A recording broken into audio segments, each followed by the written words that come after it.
guys, welcome to my channel. I'm Estelle van de Velde, Belgian indie author of the expat memoir The Londoners, which is coming out next year. Don't miss my cover reveal and other fun videos by subscribing to my channel. Do it now. Alright, so today I'm gonna wrap up 2020. It was a dreadful year for a lot of us, but some positive things came out of it.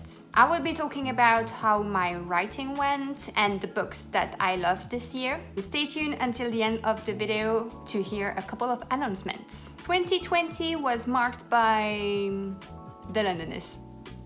Yeah, that's kind of all I did in 2020. Write and revisit and redraft The Londoners. I've worked so hard on this book that I just can't wait for you to discover it in 2021. I was working on the second draft of the book in January. I sent it to critique partner in February. I hired a developmental editor in April, a cover designer in May, and a copy editor in August. So yeah, it kind of covered the whole year for me. As I juggle a full-time job, it's somewhat kind of difficult to work on all the things. I also had to give myself some time to breathe. The Londoners kinda make me understand that I'm an underwriter. Because I remember thinking in February that I should kinda, double my word count because the book was so thin, guys. So I needed to at least double my word count, which I did. So by the time it ended up in the hands of my copy editor, the book was way bigger than initially. And I'm super happy how it turned out now that I received a proof copy of my book. I hold it in my hands for the first time in October. I will be revealing the cover in January and I just can't wait for you to discover it. Like, I cannot wait. I had the cover since June, I believe. It's been a long time holding it for marketing sake, but I just want to show it to you guys. It's coming up. Wait for a lovely video end of January. On a more negative note, I have to admit that my writing and motivation plummeted in March during the first lockdown. It was a stressful period of my life. Work was getting busier and busier. We needed to hustle and hustle some more to keep going. So yeah, very, very stressful. So I couldn't find my creativity anymore. It was as if it had gone very far away. I don't know if it's the same for you. Let me know in the comments. But yeah, first lockdown was a pain in the ass. And so when I was laid off in May, I kind of had mixed feelings, if that makes sense. On one hand, I was shocked and sad because I had lost a job that I liked. But on the other hand, I think I was just beginning to burn out. Because working from home doesn't mean that you're working less. On the contrary, you have to juggle things that you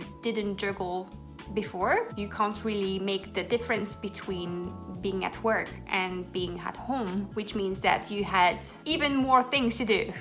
When you're finishing up your work, you won't necessarily leave work in your head because you're already there, you're already home. There is no commute in between. And to me, commuting is like jumping from one world to the other. It's the in-between. So I had to adjust things and it was really hard because I was already home when I finished work. That's the thing. After I was laid off in May, I decided that I would take 2 months to work full-time on my book. And let me tell you, it was the best decision I had ever made. I could do so much within those 2 months. Like, it was incredible, guys. I think that I wouldn't have been able to finish The Londoners and prepare for the release if I was still continuing working full-time at this rate. So in the end, I'm kind of grateful for that. I'm not grateful that I've been laid off, but I'm grateful for the time I could allocate to working on my book. I have now started another full-time job and I realize I can't do more than I'm already doing. I've learned how to manage my time, which is an amazing learning from 2020. During NaNoWriMo in November, I started reworking on my contemporary fantasy novel Project Sky, and things didn't go as well as I would have wanted. You can see the vlog somewhere here. However, now that I've outlined it more and that I thought about it more, I'm ready to tackle the rewrite of the story in 2021. We will see how that goes. But that's one of my goals for 2021, finishing up at least a draft of Project Sky by the end of the year. It's gonna be very hard, but I'm sure I can do it. On the reading side, I've read 21 books in 2020. Among them were 7 indie published books, which I'm really happy with. If I had to pick 2 books that I really enjoyed this year, that would be The Stolen Kingdom by Bethany Atazadeh and The Ocean at the End of the Lane by Neil Gaiman. I read the first one last summer and it was a blast. I was in a reading slump and it really helped me getting out of it. For those who don't know, The Stolen Kingdom is a retelling of the Aladdin tale by author-tuber Bethany Atazadeh. I'm gonna put a link to our channel down below. As for the second one, I don't think I will introduce Neil Gaiman. I think his name speaks for itself.